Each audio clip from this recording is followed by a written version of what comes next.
আসসালামু আলাইকুম। প্রাথমিক শিক্ষা স্তরের শিক্ষকদের জন্য আইসিটি ইন এডুকেশন প্রশিক্ষণের আজকের এই ভিডিওতে সবাইকে স্বাগতম জানাচ্ছি। আমাদের আজকের বিষয় কম্পিউটার হার্ডওয়্যার ও সফটওয়্যার এর পরিচিতি এবং এর ব্যবহার। তাহলে চলুন দেখি কম্পিউটার কি। সাধারণভাবে বলা যায় কম্পিউটার একটি গণনাকারী যন্ত্র, অর্থাৎ আমাদের অতি চেনা ক্যালকুলেটরের বৃহৎ সংস্করণ। কম্পিউটার একটি জটিল প্রযুক্তির সমন্বয়ে গঠিত, কিন্তু মানুষের দেয়া নির্দেশ ছাড়া চলতে পারে না।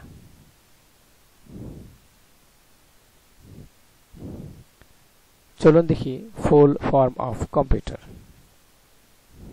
C for commonly, O for operating, M for machine, P for particularly, U for used for, T for technical, E for educational, R for research।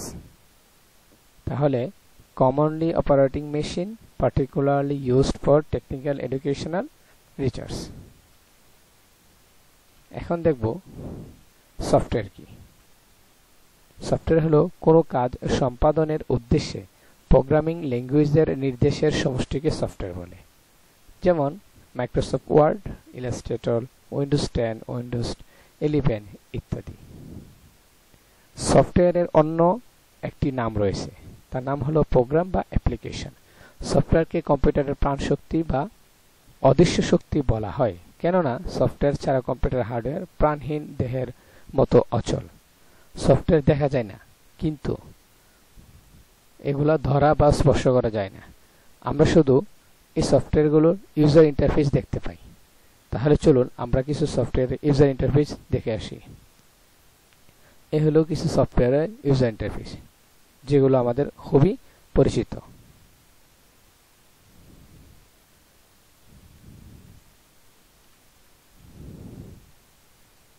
এখন দেখব হার্ডওয়্যার। কম্পিউটারের হার্ডওয়্যার হলো কম্পিউটারের এমন যন্ত্রাংশ যা আমরা চোখ দিয়ে দেখি ও হাত দিয়ে ধরতে এবং অনুভব করতে পারি। চলুন দেখি কিছু হার্ডওয়্যারের ছবি দেখে নিই। হার্ডওয়্যারের মধ্যে রয়েছে monitor, keyboard, joystick, processor, mouse, hard disk, RAM, router, scan, printer, motherboard ইত্যাদি। চলুন দেখি এখন কিছু গুরুত্বপূর্ণ হার্ডওয়্যারের ব্যবহার একটু দেখে নিই। এটা হচ্ছে সিস্টেম ইউনিট, যার মধ্যে একটি কম্পিউটারের সব যন্ত্রাংশগুলো যুক্ত থাকে। এটাকে আবার কম্পিউটারের মস্তিষ্ক হিসাবে কাজ করে।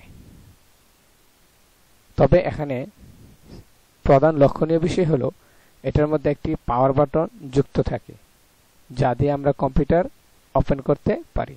এছাড়াও CD ROM, LPG, sound, network, motherboard, memory device, বিভিন্ন ধরনের কার্ড এখানে যুক্ত থাকে। কিবোর্ড। কিবোর্ড ব্যবহার করে কোনো ডকুমেন্ট টাইপ করা যায়। এছাড়া বিভিন্ন নির্দেশ দেওয়ার ক্ষেত্রে এই কিবোর্ডটি ব্যবহার করা হয়। আমাদের ক্ষেত্রে আরো জরুরি হলো আমরা বাংলা টাইপ করতে এই কিবোর্ড ব্যবহার করি, কিন্তু শর্ত হচ্ছে বাংলা টাইপ করার জন্য আমাদের বাংলা সফটওয়্যার ব্যবহার করতে হবে। তাহলে বাংলা সফটওয়্যার রয়েছে বিজয় বাংলা সফটওয়্যার এবং অভ্র সফটওয়্যার। এই দুটি সফটওয়্যার ব্যবহার করে আমরা বাংলা টাইপ করতে পারি। চিত্রে আমরা কিবোর্ডের বিভিন্ন অংশগুলো বা বিভিন্ন কিগুলোর নাম দেওয়া হলো।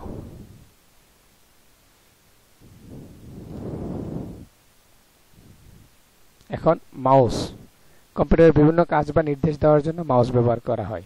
মাউসের দুটি বোতাম থাকে, বাম এবং ডান বোতাম। তবে বলার ক্ষেত্রে আমরা বেশিরভাগই লেফট বাটন এবং রাইট বাটন বলে থাকি। মনিটর।